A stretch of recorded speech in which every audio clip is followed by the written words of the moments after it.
ሁላችሁም አብርሃም ነኝ ከኢትዮጵያ ኮሚኒቲ የስሞል ቢዝነስ ፕሮጀክት ነው። ዛሬ የምንነጋገረው በቢዝነስ ፋንዳሜንታል ወይም ወሳኝ የመጀመሪያ የሆኑ የቢዝነስ ግብአቶችን ወይም የሚያስፈልጉ ዝግጅቶች ላይ ትንሽ ውይይቶች እናደርጋለን። ከኛ ጋር ማርግሬት አለች ከደንክሸም ኮፕ ነው አብረን የምንሰራ ከሲቲ ኦፍ ሲያትል ጋር የፕሮጀክታችን ውስጥ አንዱ የነሱ ግሩፕ አለ። እነሱ ሲዲኤፍአይ ወይም የኮሚኒቲ ዴቨሎፕመንት ፋይናንሻል ኢንስቲትዩትም ናቸው እና እዛ ላይ ይሄንን እሷ እየመራች ትሰራለች። ትንሽ ራሷን እንድታስተዋውቅ እድሉን ሰጣትና እሷ በእንግሊዝኛ ታወራለች፣ እኔ እተረጉማለሁ። ይሄ ነው የምናደርገው ማለት ነው። ማርግሬት ፕሊዝ go ahead and introduce yourself, about yourself and Dengsham and what you're doing, and then I will make the translation, then we'll go ahead and do the presentation. Please, the floor is yours.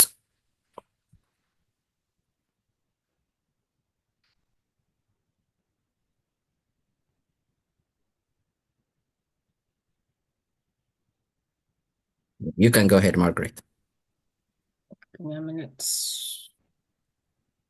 Just do your introduction, and afterwards I will do a small presentation about Ethiopian community and the program.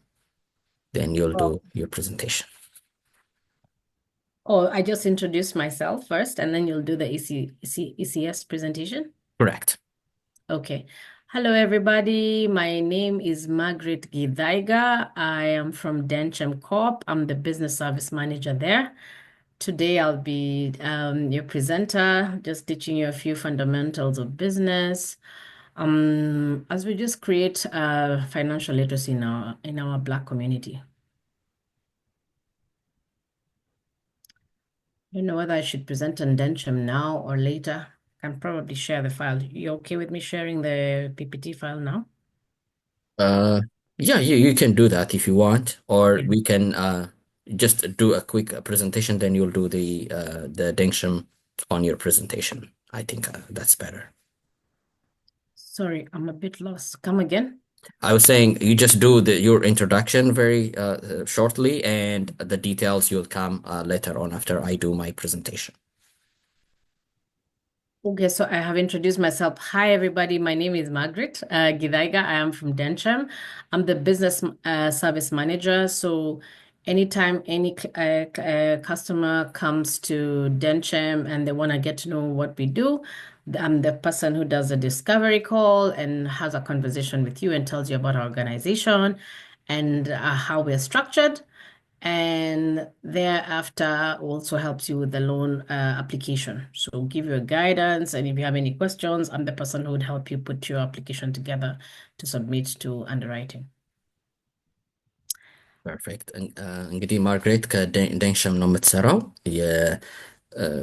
እዛ ውስጥ ሰዎች ሎን አፕላይ በሚያደርጉበት ጊዜ ሎኖቹን ፕሮሰስ ለማድረግ እና የተለያዩ ድጋፎችን በመስጠት ታገለግላለች። እንግዲህ ዛሬ ፕሬዘንት የምታደርገው እሷ ነች። ከዛ በቀጥለን የኢትዮጵያ ኮሚኒቲ የስሞል ቢዝነስ ፕሮጀክት ምን እየሰራ እንደሆነ ወይም ምን እንደሆነ ስለ ፕሮጀክቱ ትንሽዬ መግለጫ እሰጥና ወደ እንትኑ እንሄዳለን። እሺ፣ ጤና ይስጥልኝ በድጋሚ።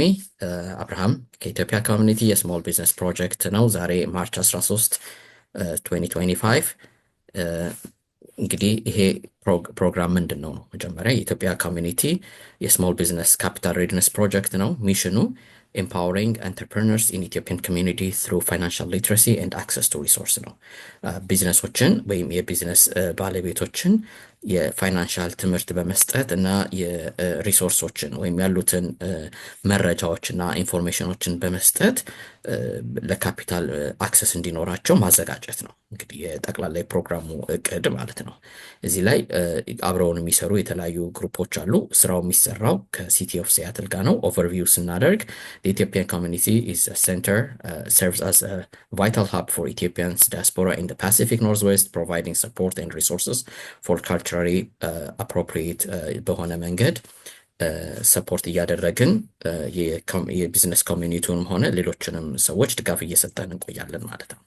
So, program overview, it's offered by the Office of Economic Development, City of Seattle. የሚሰጠው ያው በሲቲ ኦፍ ሲያትል ኦኢዲ በሚባለው የኢኮኖሚክ ዴቨሎፕመንት ዊንግ ውስጥ የሚካተት ነው እና ኦብጀክቲቭ ቅድም እንደተናገር ነው አክሰስ ቱ ካፒታል ማድረግ ነው። እና እንግዲህ አክሰስ ቱ ካፒታል ሲደረግ ወይም አንድ ቢዝነስ ፋይናንሻል ሊትረሲ ሲኖረው ምንድን ነው ጥቅሙ ነው? እንግዲህ ጥቅሙ አንደኛው ኢምፖርታንት የሆነው ነገር ፋይናንሻል ሊትረሲ ኮንሴፕቱን አንደርስታንድ ስናደርግ እንዴት አድርገን መሄድ እንዳለብን አካሄዳችንን እያስተካከለን እንድንሄድ ለካፒታል አክሰሱን ወይም ካፒታል የሚገኝበትን መንገድ ቀላል ለማድረግ እና ቢዝነስ ባለቤቶችን ደግሞ ውሳኔ በሚያደርጉበት ጊዜ የተለያዩ አንግሎችን አይተው ውሳኔዎቻቸው በጣም ጥሩ እና ጠንካራ ውሳኔዎችን እንዲያደርጉ ማድረግ ነው። በዚህ ሂደት ውስጥ ምን አለ? ያው ክሬዲታቸውን ቢልድ ማድረግ ይሆናል። ዶክሜንቶቻቸውን ማስተካከል ሊሆን ይችላል። የፋይናንሻል ብዙ ጊዜ ሬኮርዶች አያዙም። እነዛን ሬኮርዶች በመያዝ ቢዝነሶቹ ጥሩ የሆነ ውሳኔዎች እያወሰኑ ኤኒታይም ብድግ ብለው ለምሳሌ ሄደው ነገ ጠዋት ብድር መበደር ቢፈልጉ ኦልሬዲ ተዘጋጅተዋል እና ያንን ብድር በቀላሉ ለማግኘት የሚችሉበት ይኖራል። ወይም ቢዝነሳቸውን ለመሸጥ ቢሆን አንድ ሰው ተነስቶ ቢዝነሱን መሸጥ ቢፈልግ ኦልሬዲ ፋይናንሻል ሬኮርድ እና ዶክሜንት ካለው በቀላሉ ለሚገዛው ሰው ጥሩ ማብራሪያ ሰጥቶ መሸጥ ይችላል ማለት ነው። እና ሌላው ደግሞ ያው ሪሶርሶች እንዲያገኙ ማድረግ ነው። ኦቨርኦል ኢምፓክቱ ቢዝነስ ኦነሮችን ካፒታል ሬዲ አድርጎ ወደ ቢዝነስ ሬዲነስ ወይም ካፒታል ሬዲነስ እንዲሄዱ ነው። እዚህ ላይ ኮሆርት አለን፣ ሜምበሮች አሉት። አንዱ ሜምበር ያው ኢትዮጵያን ኮሚኒቲ አለ። ከዛ ጋር ደግሞ ዛሬ ከኛ ጋር ፕሬዘንት የምታደርገው የዴንሸም ኮፕ የሚባል አለ። ስለ ዴንሸም ሞር ማርግሬት ትነግረናለች፣ ምን እንደሆነ ምን እንደሚሰሩ ትነግረናለች። ሌት ሚ ጀስት ሚውት ደም ከይቅርታ ጋር ስትገቡ ባካችሁ ራሳችሁን ሚውት እያደረጋችሁ ግቡ። እሺ፣ ሚውት ካላደረጋችሁ ይህን እንድታደርጉ ጠይቃለሁ በትህትና። እና ስለነሱ ትነግረናለች ማለት ነው። ይቅርታ ዘለልኩኝና ወደ ኮንክሉዥኑ ሄድኩኝ። እዚህ ጋር እንመጣለን። አዎ ስለ ዴንሸም እንነጋገራለን። የዛሬው ወርክሾፕ ቢዝነስ ፋንዳሜንታልስ ነው።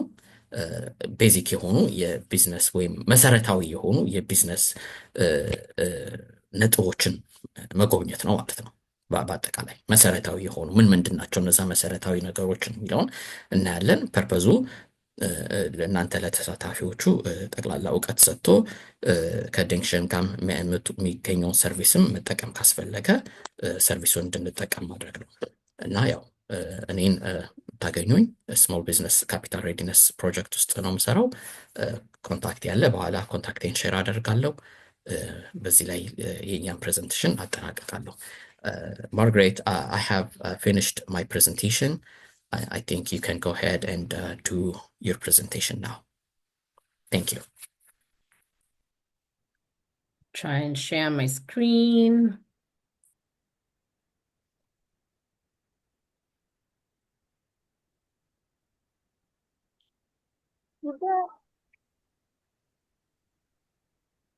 Are we good? Yeah, you're good. Okay. Hello, everyone. Once again, I want to introduce Denchem to the ECS community. So Denchem is a Black-owned community development financial institute.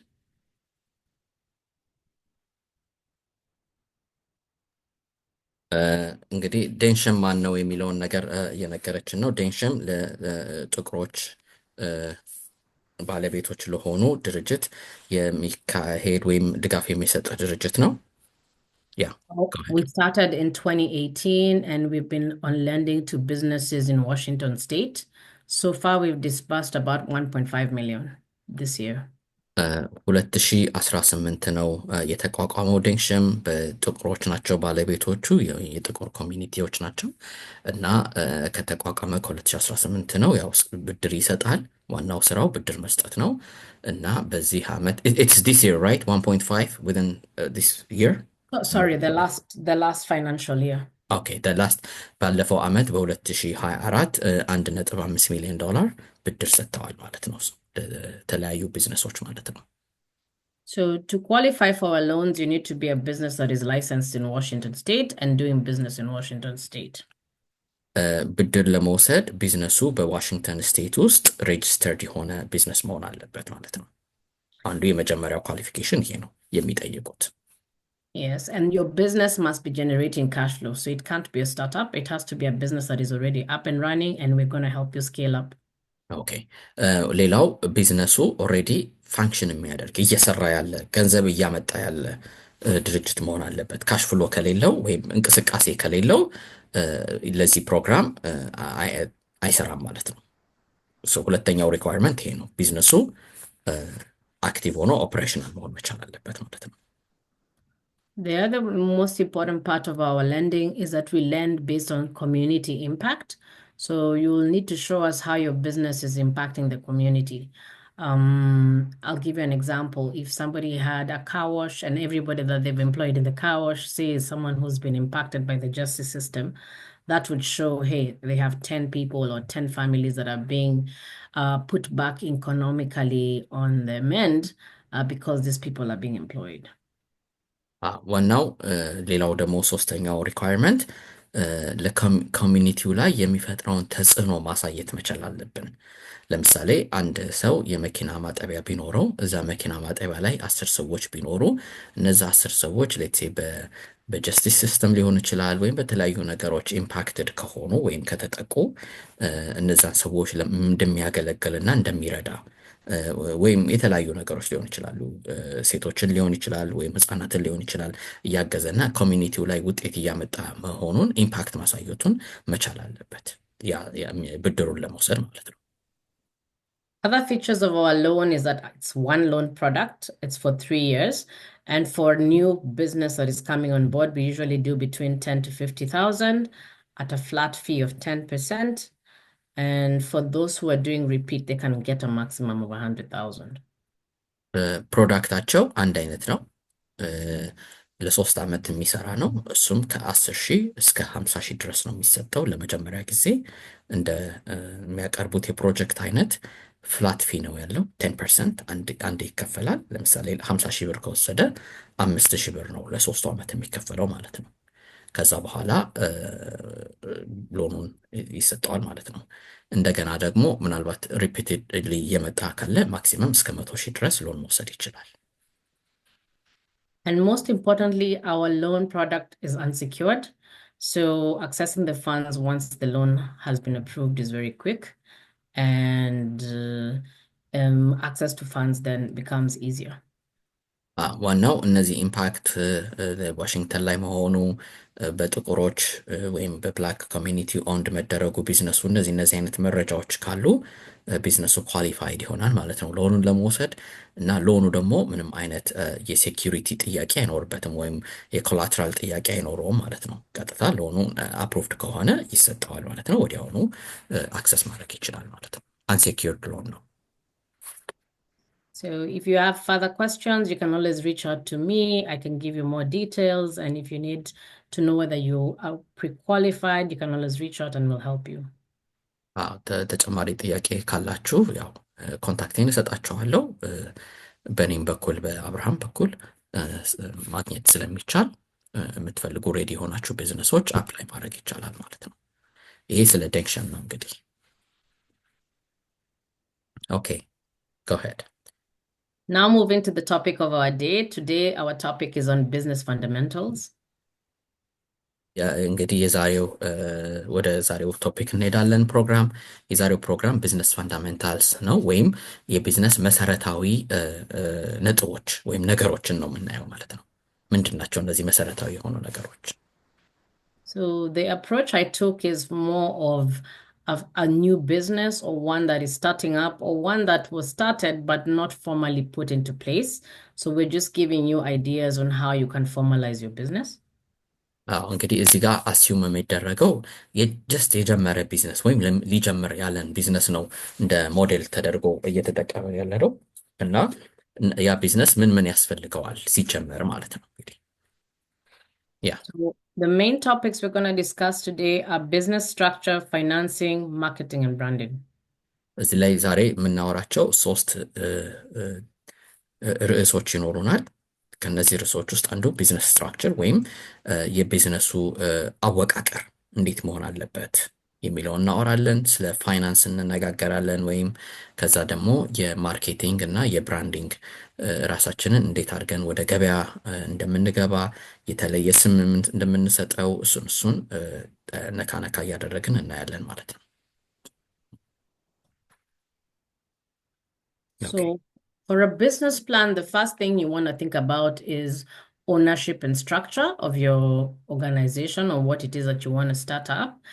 And for a business that is owned by a small business, the most common features will either be a sole proprietorship, a partnership, or a liability. ኦኬ እንግዲህ ኦነርሽፕ ስትራክቸሩ ወይም አወቃቀሩ ብዙውን ጊዜ በሶስት ነው የሚሄደው እንደተለመደው። አንደኛው ሶል ፕሮፕራይተርሺፕ የሚባለው በግሉ ራሱ አንድ ሰው እየሰራው የሚሄደው ነው። ከዛ ደግሞ ፓርትነር ካለው የፓርትነርሺፕ ይኖረዋል። ከዛ ከፓርትነርሺፕ ቀጥሎ ደግሞ ቢዝነሱ ራሱን ችሎ እንደ ሰው እንደ አንድ ግለሰብ ትሪት የሚደረግበት የሊሚትድ ላያቢሊቲ ካምፓኒ አወቃቀር አለ። እነዚህ ሶስት የቢዝነስ ሲሰሩ የሚካሄድባቸው አወቃቀሮች ናቸው። So the main thing you need to think about when you're starting up or registering your business is, one, are you going to be operating alone or are you going to be operating with others? And if you're alone, sole proprietorship is not a bad place to start. But if you were to compare, say, for example, choosing between a sole proprietorship and an LLC, the LLC will have liability cover, meaning that if they borrow under an LLC, and they're not able to pay, they're not liable for anything outside the debt of the business. እንግዲህ በቢዝነስ አወቃቀር ላይ ያው ሁለት አይነት አወቃቀሮች አሉ ብለናል። አንደኛው ምንድነው? በግል ራሱ ሰውየው በራሱ ስም እየሰራ የሚሄድበት ማለት ነው። ለምሳሌ እኔ የራሴ ቢዝነስ ቢኖረኝ አብርሃም ብዬ የምሰራው ቢዝነስ ማለት ነው።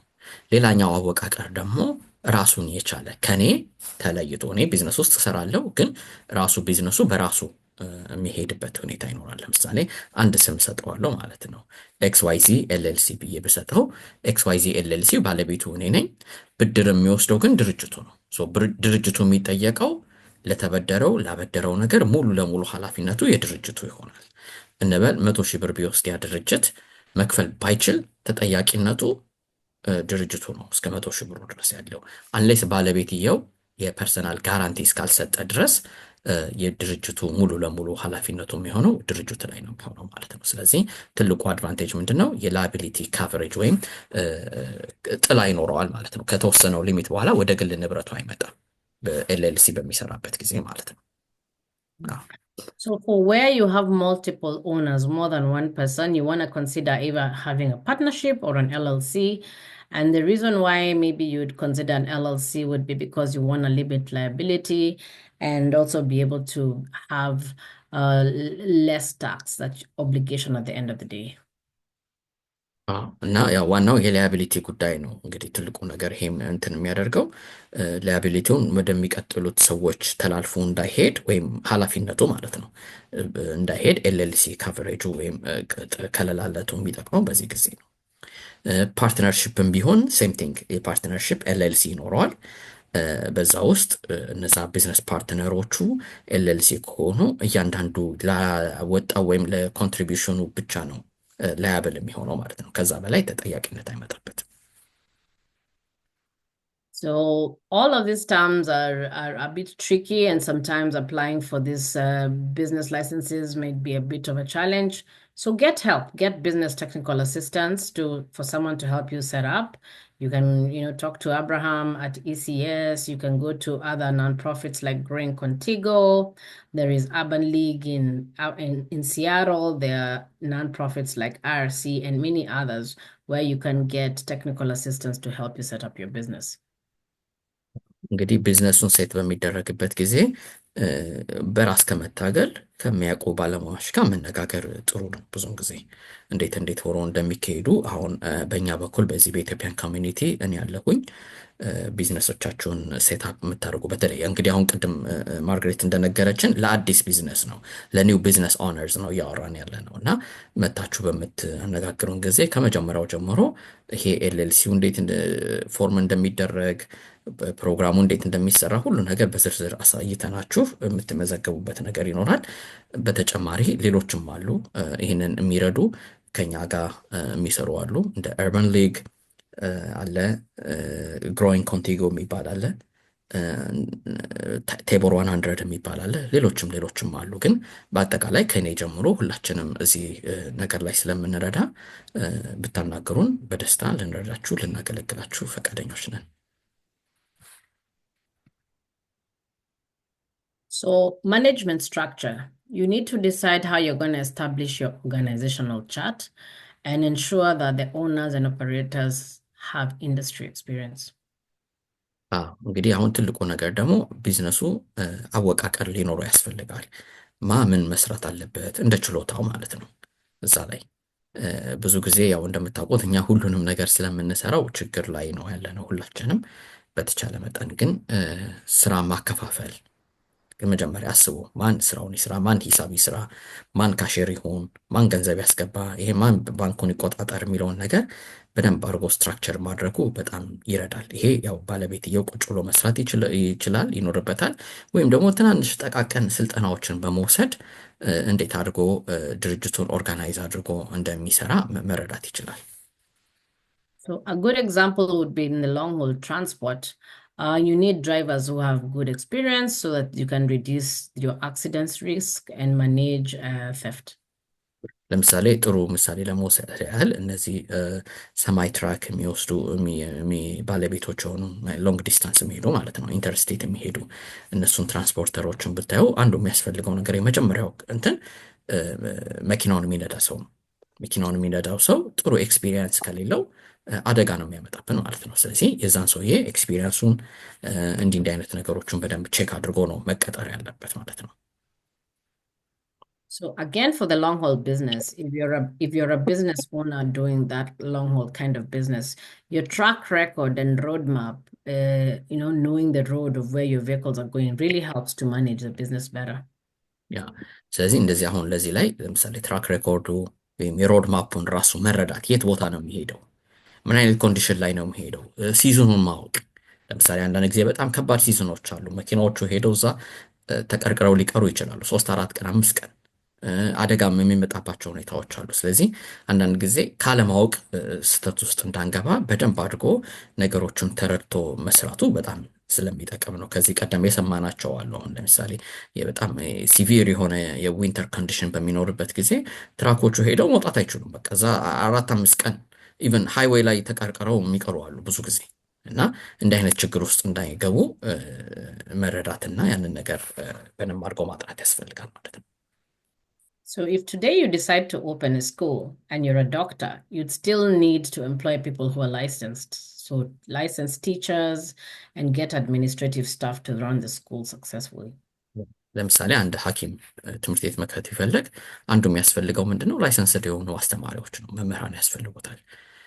እና ትምህርት ቤቱን ደግሞ በአስፈላጊው እንትን ውስጥ ሬጅስተርድ ሆኖ መስራት መቻል አለበት ማለት ነው። ፕራይቬት ስኩል ቢከፍት ለምሳሌ ወይም የራሱ የሆነ የትምህርት ተቋም ቢከፍት እነዛ ላይሰንስድ ሳይሆን ስራውን መስራት አይችልም። ስለዚህ ሪኳየርመንቶቹን በስነ ስርዓቱ አዘጋጅቶ ይሄ የማኔጅመንት ስትራክቸር ነው፣ ምን ያስፈልገኛል፣ እንዴት ነው የሚሄደው የሚለውን ነገር በደንብ ማየት ነው። ለምሳሌ ከኛ ጋር ብዙ ጊዜ የምናየው ስቶሮች ቢኖሩን ስቶር ሲከፈት ብዙ ጊዜ አብረው ስጋ ይፈለጋል ብዙ ጊዜ። ኦኬ ስጋ ለመሸጥ በምፈልግበት ጊዜ ምንድናቸው ሲቲው የሚጠይቀኝ ሪኳየርመንቶቹ፣ የሃይጂን የፉድ ሃንድሊንግ እንዲህ አይነት ላይሰንሶችን በደንብ አጥንቶ ላይሰንስድ ሆኖ ያ ሰው ራሱ ደግሞ ስጋውን የሚቆርጠው ምግቡን የሚነካው ሰው ራሱ ትምህርቱን በትክክል ወስዶ ኦፕሬት በሚያደርግበት ጊዜ ከጤናም አንጻር ከኃላፊነትም አንጻር ራሱን አዘጋጅቶ ይሄዳል ማለት ነው። Go ahead. Under business operations, as a business that is starting up or that is trying to scale up or improve the way they do business, you need to ensure you're diversifying your suppliers to avoid concentration risk and being able to identify and establish a reliable clientele. So this really helps in ensuring that things are moving. And in like the transport industry, the way they use technology, the platforms that they use to pick up loads, that really helps in diversifying risk because you're picking up loads from different companies. So if one company closes, it doesn't stop your trucks being on the road. ሌላው ምንድነው ቢዝነስ ኦፕሬሽን በሚሰራበት ጊዜ በተለይ ሱቅ ያላችሁ ወይም ሰፕላየር ጋር ዲፔንድ የምትሆኑ ከብዙ ሰፕላየሮች ጋር መስራት በጣም በጣም ወሳኝ ነው። ለምን አንዳንድ ጊዜ በአንድ ሰፕላየር ላይ ወይም በአንድ ነገር ላይ ብቻ መወሰን ቢዝነሱን በጣም በጣም ሴንሲቲቭ ያደርገዋል። በብዙ ነገሮች እቃ ቢጓደል፣ የሰፕላይ ቼን ችግር ቢኖር፣ የፕራይስ ችግር ቢኖር እንዲህ አይነት ነገሮች እንዳይኖሩ ሁልጊዜ ዳይቨርሲፋይ ማድረግ ወይም ማስፋፋት የተለያዩ ነገሮች ላይ ማተኮር በጣም ወሳኝ ነው። ይሄ እንትን ነው። ኢቨን ክላይንቶችንም ሰፋ ያለ ክላይንት ማያዝ የተወሰኑትን ብቻ ከምናተኩር ሰፋ አድርገን ብንይዝ በጣም ጥሩ ይመስለኛል። ብዙ ጊዜ አሁን አንድ የማያቸው ችግሮች ምን አሉ? ሱቆች እኛ እንከፍታለን ብዙዎቻችን በእኛ ኮሚኒቲ ውስጥ ማለት ነው። ብዙዎቻችን የምንሰራው ለኢትዮጵያ ኮሚኒቲ ብቻ የሚሰሩ ስራዎችን ነው የምንሰራው። ግን እዛው በዙሪያችን ግን ብዙ ሌሎች ኮሚኒቲዎች አሉ የሚፈለጉ። የእነሱንም ዕቃ አብረን ብንይዝ ምንድን ነው ስራችንን ማስፋፋት ነው። ምክንያቱም እኔ ነገ ተነስቼ አንድ ሱቅ ሆን ሌላ ሱቅ ብከፍት ተመሳሳይ ዕቃ ይዤ ብመጣ እኔ ሴንሲቲቭ ነኝ።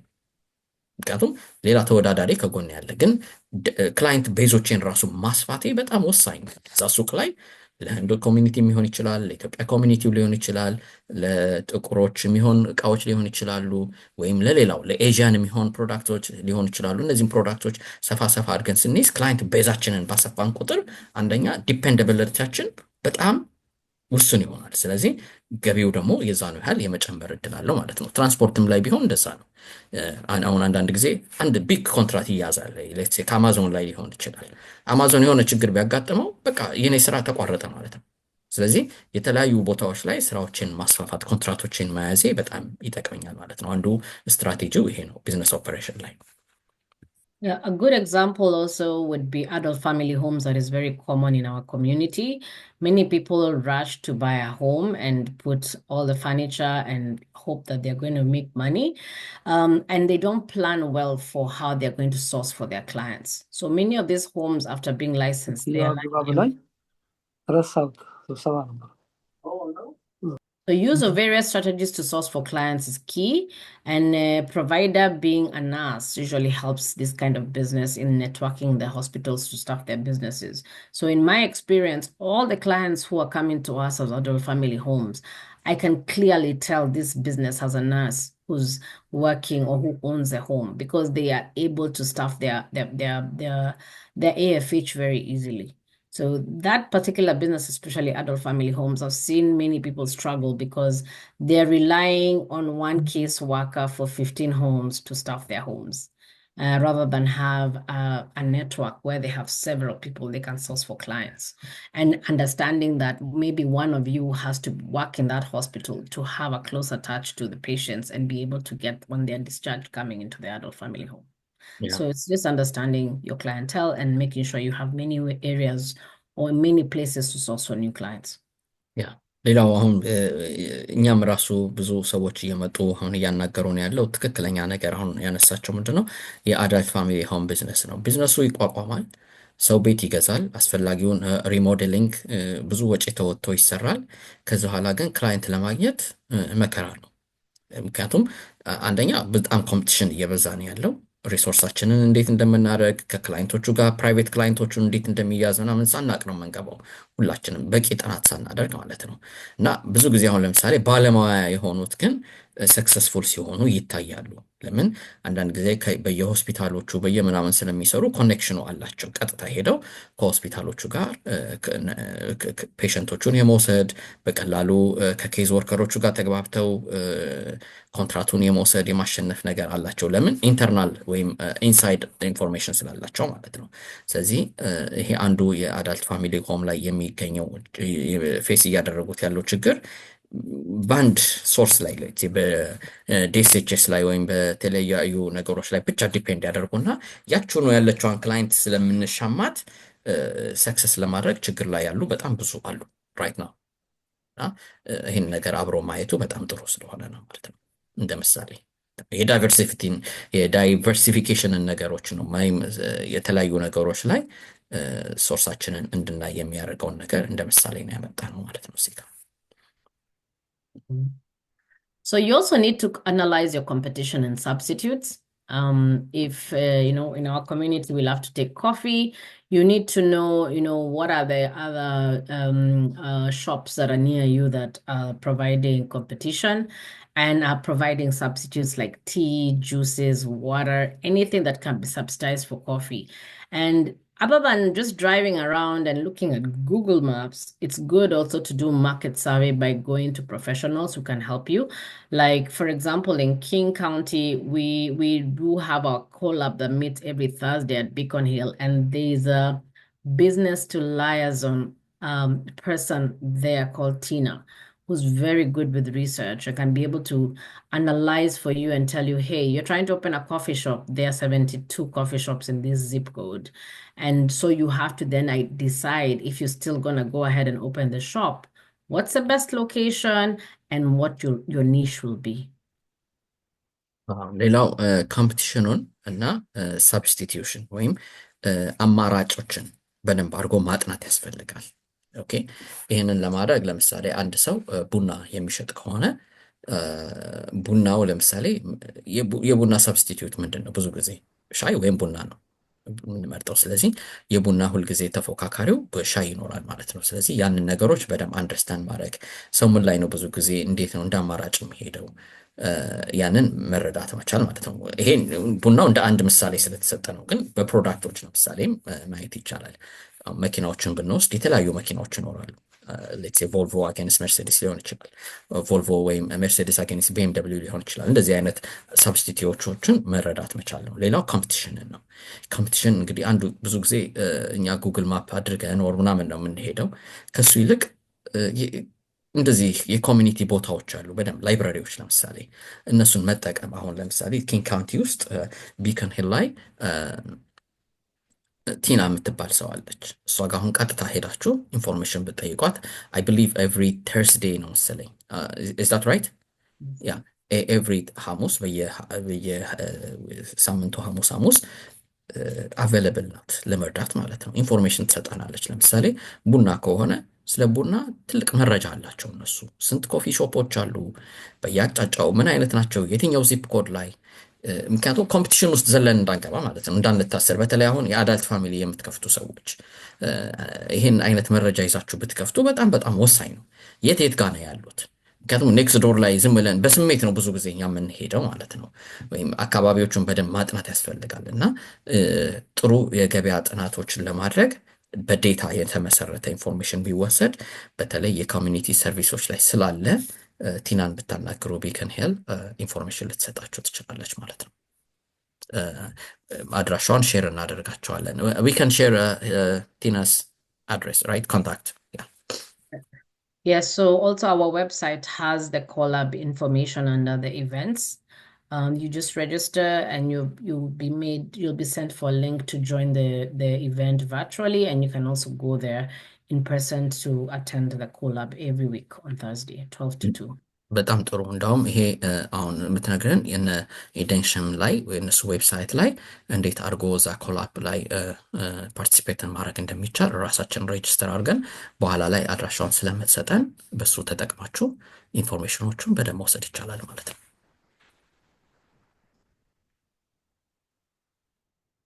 You also need to consider industry considerations.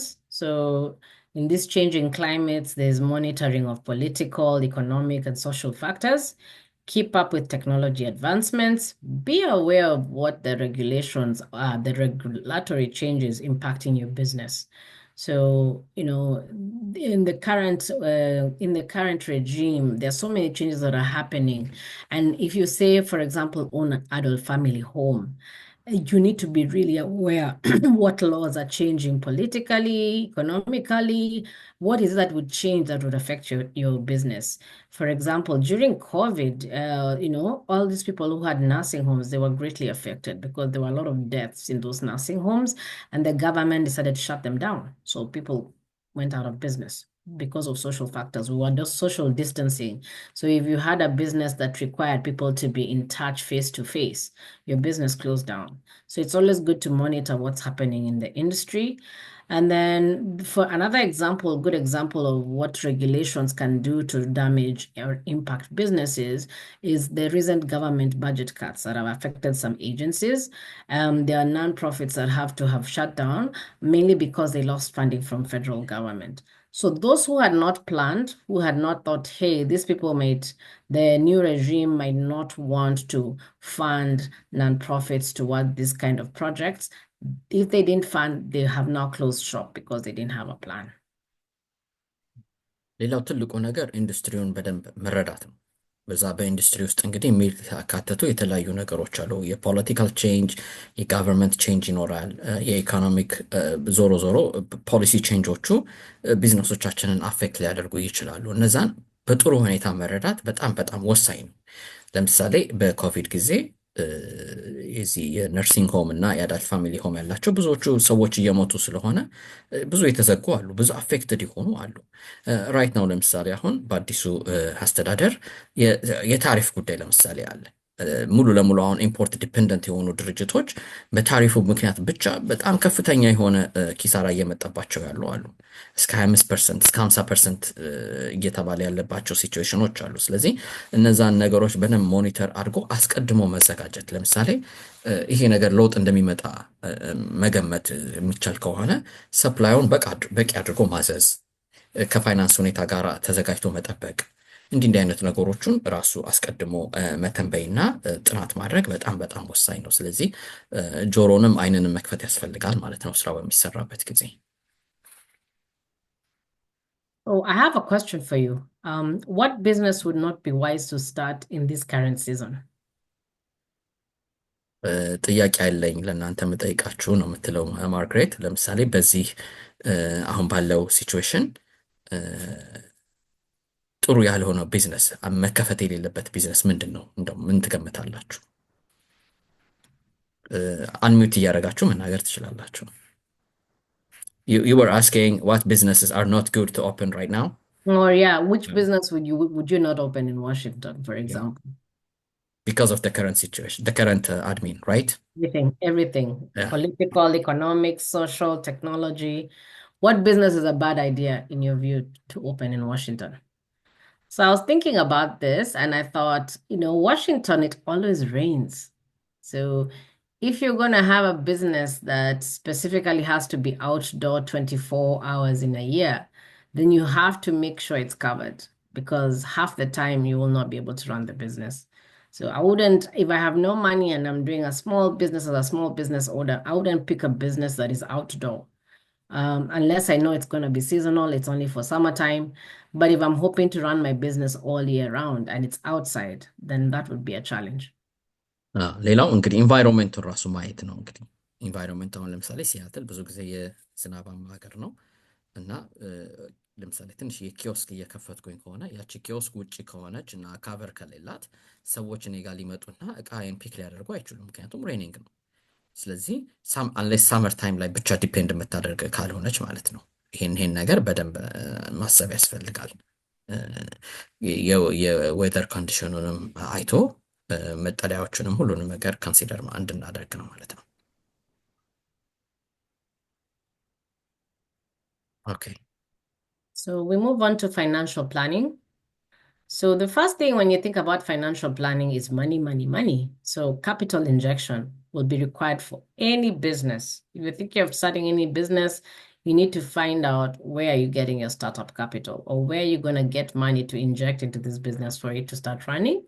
So I just took again an example of the transport business that today you're a trucker and you're trying to think, hey, I want to buy my own truck. When you go to any financial institution, they'll want you to raise at least 20% to put down for them to be able to finance you. አ፣ ሌላው ትልቁ ነገር እንግዲህ ፋይናንሻል ፕላኒንግ ነው። ኤኒ ፋይናንስ ቢዝነስ ልንከፍት በምንፈልግ ጊዜ ፋይናንሻል ፕላኒንግ ያስፈልገናል። ከፋይናንሻል ፕላኒንጉ ጋር አብሮ የሚመጣው ነገር እንግዲህ ቢዝነስ ውስጥ የሚገባው ገንዘብ ማለት ነው። ለምሳሌ አንድ ሰው ይሄ ትልቁን ትራክ ሰማይ ትራኩን ለመግዛት ቢፈልግና ሎን ለመውሰድ በሚፈልግበት ጊዜ ብዙዎቹ የፋይናንሻል ኢንስቲትዩቶች ምንድን ነው የሚጠይቁት? ዳውን ፔመንት ይፈልጋሉ። እስከ 20% ድረስ ዳውን ፔመንት ያስፈልጋሉ። ስለዚህ የመጀመሪያው ጥያቄ ይህንን 20% ማሰባሰብ ያስፈልጋል፣ ስራው ሎኑን ከመጠየቁ በፊት ማለት ነው። ያ 20% ከየት ይመጣል? ከተለያዩ ሶርስ ይመጣል። አንዱ ከግል ራሱ ያጠራቀመው ሰውየው ወይም ሴትየዋ፣ ሌላው ደግሞ ከፓርትነሮች ጋር በመሆን ወይም ከቤተሰብ ገንዘብ በመበደር ከጓደኛ ከተለያዩ ሰዎች ጋር ያንን አድርጎ ቢያንስ 20%ቱ ለምሳሌ መኪናው 100 ሺህ ብር ከሆነ የሚፈጀው እስከ 20 ሺህ ብር ድረስ ሬዲ ሆኖም ፋይናንሻል ኢንስቲትዩቱን መቅረብ ያስፈልጋል ማለት ነው። So you also must have bookkeeping in mind. Every successful business needs to have proper records. So you need to figure out who's going to be doing your bookkeeping, because you'll need to maintain a balance sheet for your business, profit and loss, cash flow records. And I always emphasize, especially for businesses where, like, for example, a grocery store, you need to make sure you hire a professional to do your books. ሌላው ቡክኪፒንግ ነው ወይም የአካውንቲንግ ሬኮርድ ማለት ነው። እነዚህ በጣም በጣም ወሳኝ የሆነ ነገር ነው። እዛ ለምንድን ነው የሚረዳው? እነዚህ 3-4 ነገሮች ምንን ያሳያሉ? ባላንስ ሺት ለምሳሌ ባላንስ ሺት ማለት ምንድን ነው? አንድ ድርጅት ጠቅላላ ያለው ንብረት፣ ጠቅላላ ያለው ዕዳ፣ ሁለቱ ሲነጻጸር ምን አይነት ገንዘብ አለው? ኤኩዊቲ የሚባለው ማለት ነው ብዙውን ጊዜ፣ ወይም ካፒታል የሚባለው ነገር የጠቅላላ ንብረቱና የጠቅላላ ዕዳው የሁለቱ ልዩነቶች ካፒታል ናቸው። ይሄንን ማሳየት ፖዚቲቭ ሲሆን ብዙ ጊዜ ድርጅቱ ምንድነው ለመበደር ወይም እየሰራ ያለበትን ነገር ጥሩ መሆኑን ያሳያል ማለት ነው። ሌላኛው ፕሮፊት ኤንድ ሎስ ማለት ነው። ፕሮፊት ኤንድ ሎስ ስቴትመንት በአመት ውስጥ አንድ ድርጅት ይሸጣል፣ እየሸጠ ይሄዳል። ከዛ በኋላ ቅርታ ትንሽ ጉንፋን ስለያዘኝ ነው፣ ቅርታ ጠይቃለሁ። ከዛ በኋላ ምንድነው በአጠቃላይ ገቢው ከዛ አጠቃላይ ወጪው ይቀነስና የሚያገኘው ትርፍ ወይም ኪሳራ እሱ ፕሮፊት ኤንድ ሎስ ስቴትመንት ላይ ይቀርባል ማለት ነው። 100 ሺህ ብር ሸጠ፣ 80 ሺህ ብር ወጪ ያገኘ፣ 20 ሺህ ብር አትርፈዋል ማለት ነው። ያቺ ፕሮፊቱ ነች ማለት ነው። ወይም 100 ሺህ ብር ሸጠ፣ 120 ሺህ ብር ወጪ ያለበት 20 ሺህ ብር ከስሯል ማለት ነው። ስለዚህ ይሄንን የሚያሳየው በዛ ነው። ሌላው ካሽ ፍሎ የሚባለው ነው። ካሽ ፍሎ ምንድነው? በአጠቃላይ ድርጅቱ የሚያስገባው ገቢና ድርጅቱ የሚያሰጣው ወጪ ነው። ካሹ ምን ያህል ይሄዳል ይገባል። 10 ሺህ ብር ይገባል፣ 12 ሺህ ብር ይወጣል። ስለዚህ ኔጌቲቭ ካሽ ፍሎ አለው ማለት ነው። ሁልጊዜ በወሩ መጨረሻ ላይ ካሽ ያጥረናል። አንዳንድ ጊዜ ፕሮፊታብል የሆነ ቢዝነስ እየሰራን እንኳን ካሽ ፍሎችን ትክክል ካልሆነ ወጫችን ሞር ከሆነ ማለት ነው። ወጪ ኢን ሴንስ የሚወጣው ከአካውንት ውስጥ እየወጣ ያለው ገንዘብ ኔጌቲቭ ከሆነ ለመበደር ጊዜ በምንሄድበት ጊዜ ብዙ ጊዜ አበዳሪዎች ያንን ነገር አይፈልጉትም። ምክንያቱም ብድሩን ሊከፍልበት የሚችልበት አዲሽናል ገንዘብ የለውም ማለት ነው። ቢዝነሱ ፕሮፊታብል ሊሆን ይችላል፣ ግን ካሽ ፍሎ ኔጌቲቭ ነው ያለው። ለምን እንበል በክሬዲት ይሸጣል አንድ ሰው። በክሬዲት እየሸጠ እየሄደ እያለ ገንዘቡን ሰብስቦ እስኪያመጣ ድረስ የተወሰነ እጥረት አለው ማለት ነው። ስለዚህ መጀመሪያ ምንድነው የሚሉት? ሂድና ክሬዲትን ሰብስብ። ከዛ ክሬዲትን ሰብስበ ስትጨርስ ካሽ ፍሎውን ስታስተካከል ያ ገንዘብ እጅ ላይ ስለሚኖር ያንን ገንዘብ ተጠቀምበት ነው። ስለዚህ ይህንን ነገር ለመረዳት ምን ያስፈልጋል? ሁል ጊዜ የፋይናንሻል ሬኮርድ ያስፈልገናል። ቢቻል ደግሞ በተቻለ መጠን ባለሙያ ቢሰራው በጣም ጥሩ ነው።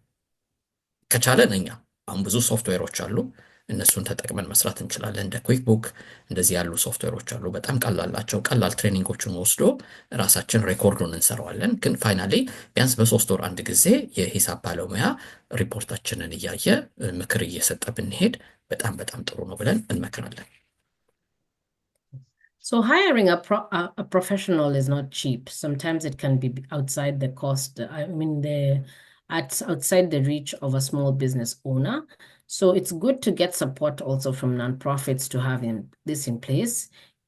So there's no excuse why your business should not have books in place. There's a lot of support within King County, within Washington State, where we can give you a template and you can go there with your business information and they help you build these documents.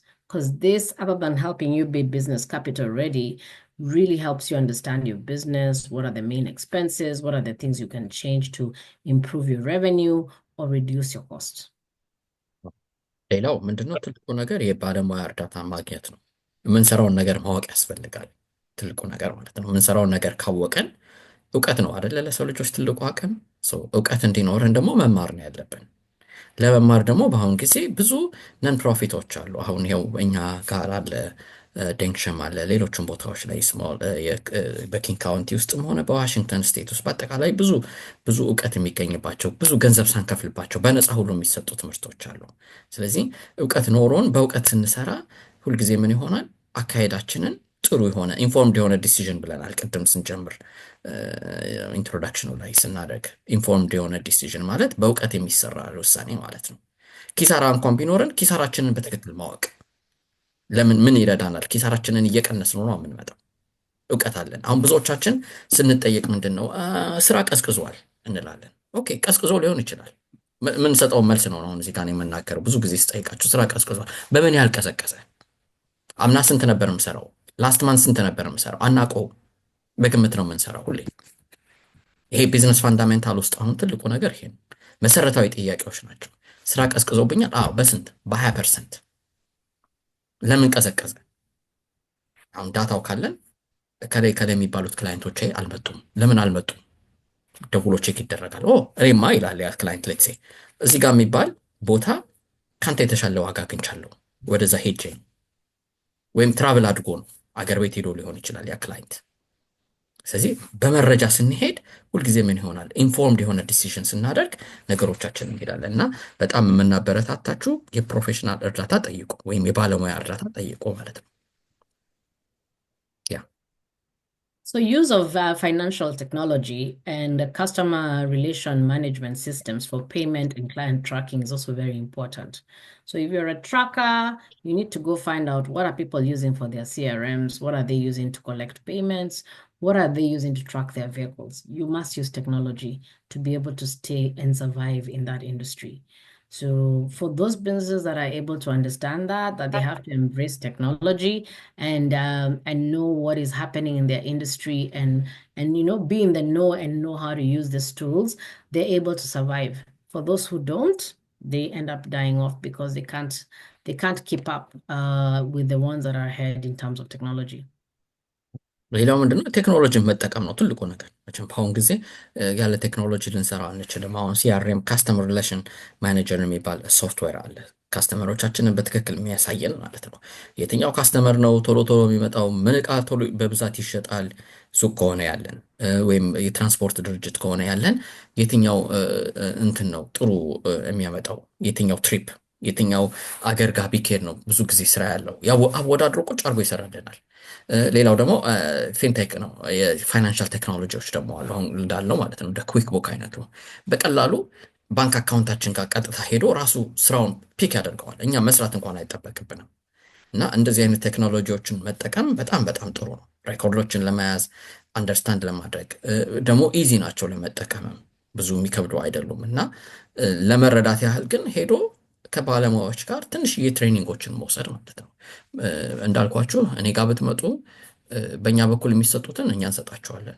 ከኛ ውጭ ግን ከሆኑ ያሉት እንደዚህ ፓርትነሮች ስላሉን ማለት ነው። ከኛ ጋር አብረው የሚሰሩ እንደነ ዴንሸም አሉ። ደጋግሜ እየነገርኳችሁ ነው። ብዙ ፓርትነሮች አሉ አብረው የሚሰሩ እና ወደ እነዛ ሪፈር እያደረግናችሁ መጠቀም ትችላላችሁ። አሁን እስካሁን ማስታውሰው 1 2 3 ሰዎች ሄደው ተጠቅመው ሰርቲፊኬሽን ሁሉ ያገኙ ሰዎች አሉ። ስለዚህ ተጠቀሙበት። በቃ ሪሶርሶቹ አሉ። እናንተ ደግሞ ማትጠቀሙ ከሆነ ደግሞ ለሚፈልጉ ሰዎች ደግሞ እንደዚሁ ወርድ ኦፍ ማውስ ስለሆነ አንዱ ካንዱ እየተናገረ እንዲጠቀሙ መርዳት ነው። So I recently had a client who came to us and they have several food trucks across the city, and 2 of the most popular spots where they had parked their trucks were making losses to the point where they closed the location. And when they came to me, what I found interesting, they had books that were being done, and they also had cameras on the locations to show how many clients were coming in. But they didn't invest in anyone who would analyze the data. So you may have all these systems in place. You have a bookkeeper, they've done for you your books very nicely. You have set up systems like, security, like you've set up security in your adult family home. You have monitors. But if you have no way of monitoring, reviewing the data, of being able to know, okay, based on our track, we have been making food worth for 200 people every day.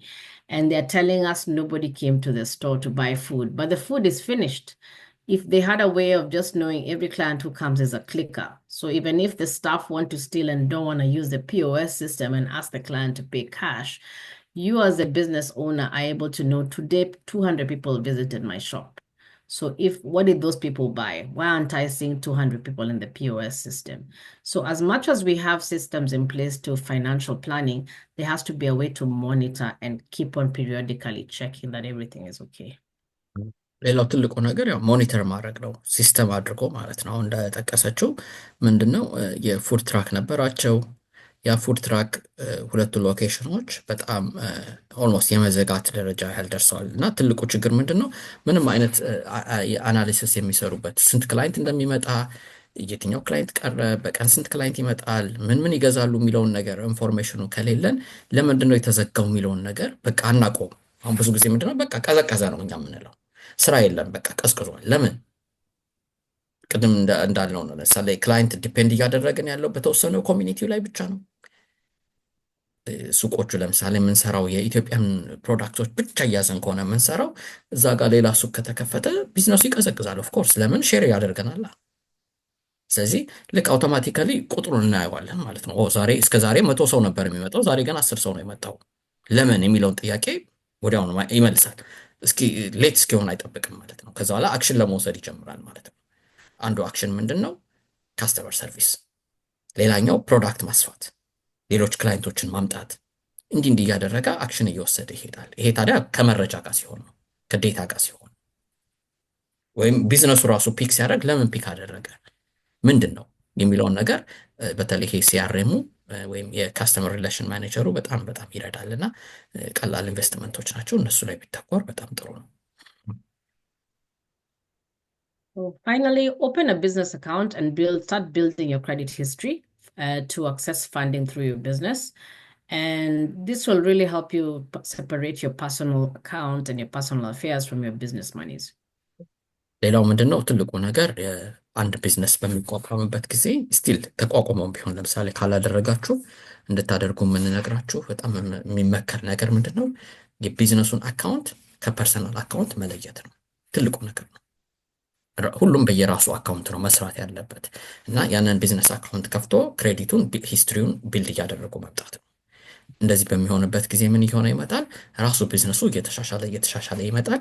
ሁለቱ ነገሮች የግል ገንዘብና የድርጅቱ ገንዘብ ይለያያሉ። ለራሳችን መክፈል እንኳን በምንፈልግበት ጊዜ በደሞዝ ሊሆን ይችላል፣ በብድር መልክ ሊሆን ይችላል፣ በተለያየ መልኩ ከካምፓኒው ጋር መውሰድ ይቻላል። ግን ሬኮርድ ሆኖ ነው የሚወጣው፣ ዝም ብሎ አይደለም የሚሄደው ማለት ነው። የቢዝነስ ወጪ በቢዝነስ ወጪ ይያዛል፣ የግል ወጪ ከግል ወጪ ይወጣል ማለት ነው። እንደዛ ተደርጎ ልዩነቶቹን እያያዘን መሄድ እንችላለን። ስለዚህ በጣም የሚመከረው ነገር ምንድነው የቢዝነስ አካውንት and የፐርሰናል አካውንት ሴፓሬት ባንክ አካውንት ሊኖረን ይገባል። The reason why this is important, we have two business people here. Somebody who was using their personal account to do business, has acquired personal loans through their personal account. They go and borrow, and then the business shuts down. Maybe you had a restaurant or you were doing catering. You'll be liable for all those loans you've taken under your individual, and it also affects your credit. If you're not able to pay, your credit goes down. You cannot access credit now for personal use. You cannot access credit for business.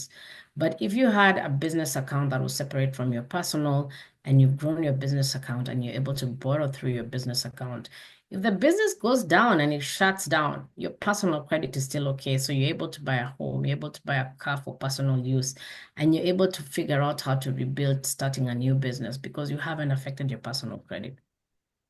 ሌላው ምንድነው ብድር በምንወስድበት ጊዜ ነው አሁን ትልቁ ነገር።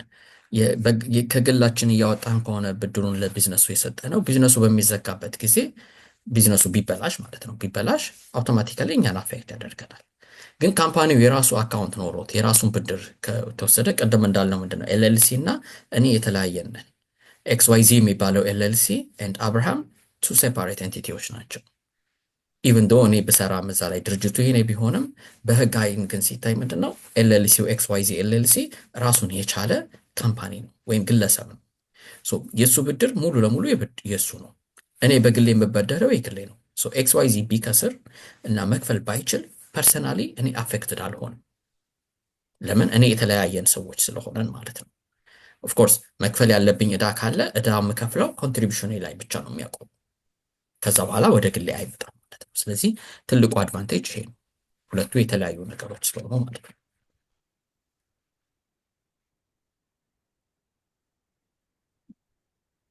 The last topic, but not least, is marketing and branding. So you need to create a business logo and establish a brand identity. I'm sure when you're on the road, you always see, these trucks passing. They have Coca-Cola, Walmart, Costco.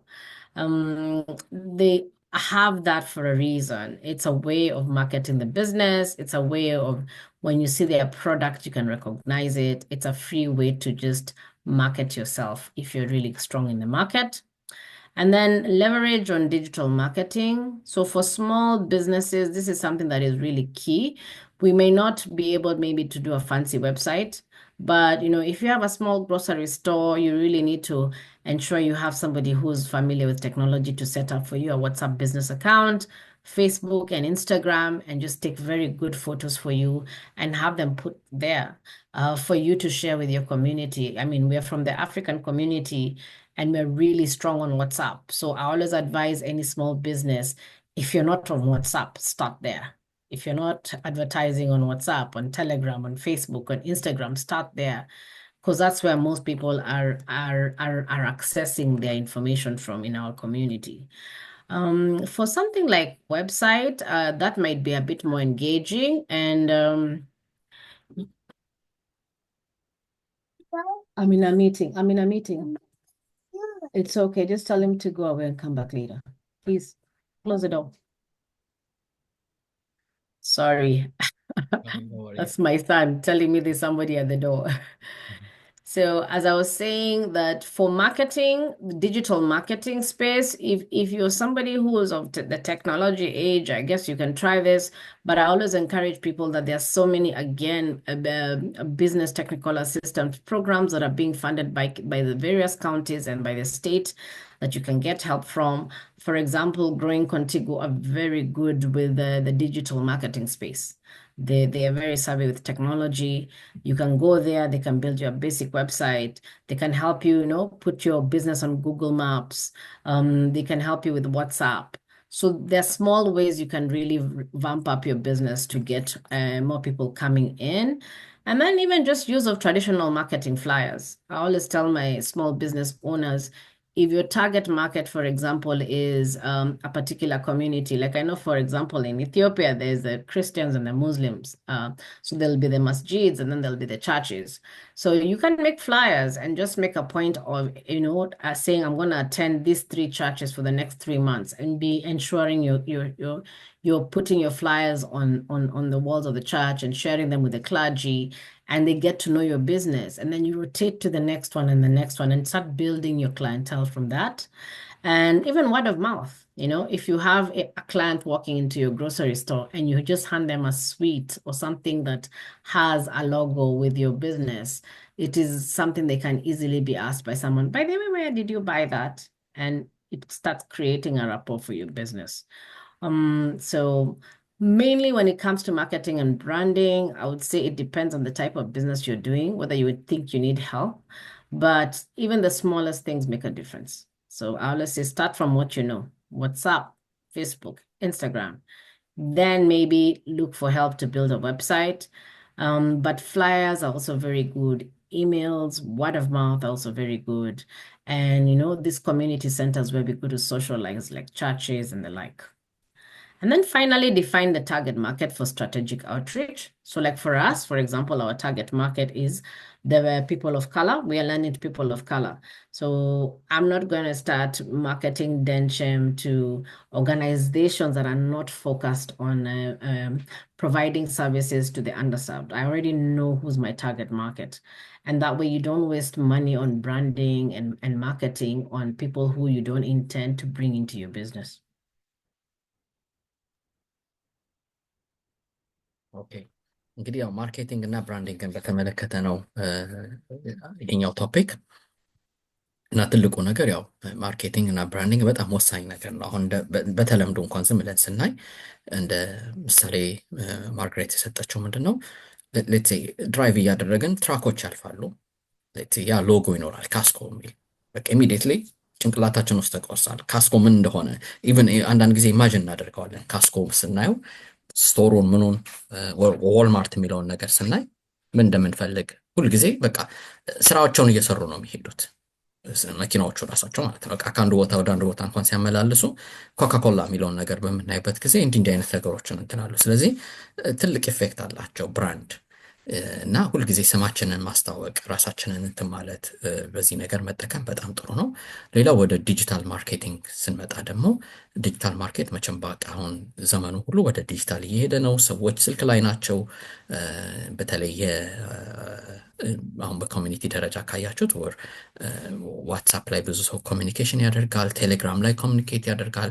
ስለዚህ እነዚህ ፌስቡክ ላይ ኢንስታግራም እንዲህ አይነት ነገሮች ላይ አሉ እና እነዛን ፕላትፎርሞች ተጠቅመን ፕሮዳክቶቻችንን ስራችንን የት ጋር እንዳለን ማስተዋወቅ ሰዎች ጋር መድረስ መቻል ማለት ነው። ሌላው ትራዲሽናል የሆኑ ሲስተሞችን መጠቀም ማለት ነው። ለምሳሌ እንደ ፍላየር አዘጋጅተን በየቦታው መበተን በየእምነት ቦታዎቹ ሊሆን ይችላል መኪናዎች ላይ በማስቀመጥ አንዳንድ ጊዜ ሲያደርጉ ያለው ሰዎች እንደሱ የሚያደርጉ አሉ።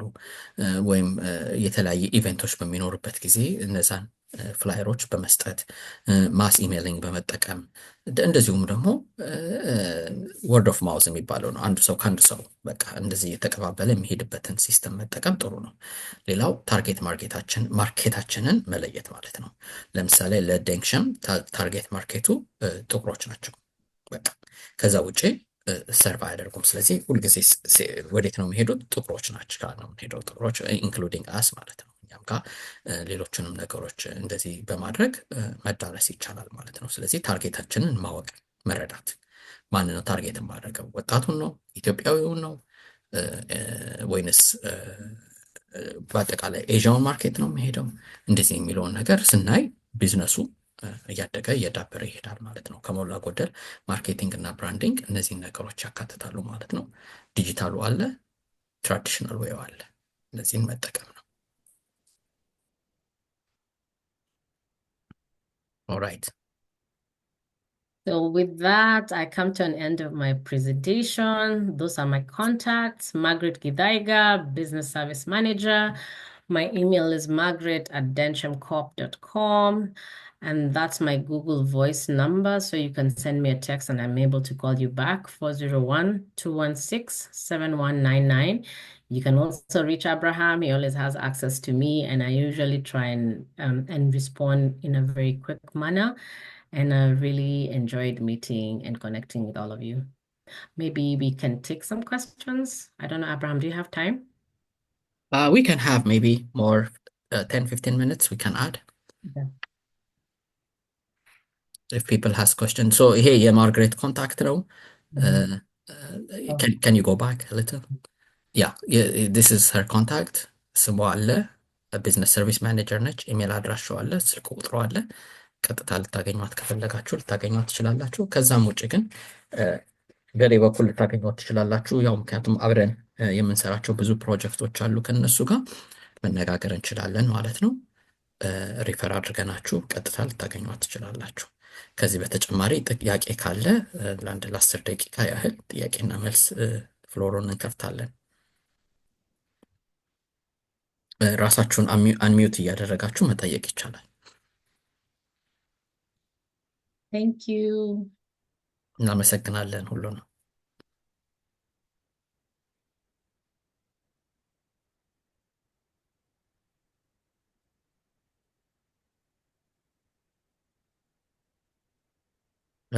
ቻቱ ላይ የኔን ኮንታክት ልክ ያለው ድንገት ለሌላችሁ ሰዎች በሱ ሪች አውት ልታደርጉኝ ትችላላችሁ። ባይ ዘ ዌይ ይሄ ፕሮግራም ሬኮርድ ይደረጋል። ከዛ ሬኮርድ ተደርጓል እና ሼር እናደርገዋለን በዩቲዩብ ፕሮግራማችን ማለት ነው። አሁን ሬኮርዲንጉን አቆመዋለሁ።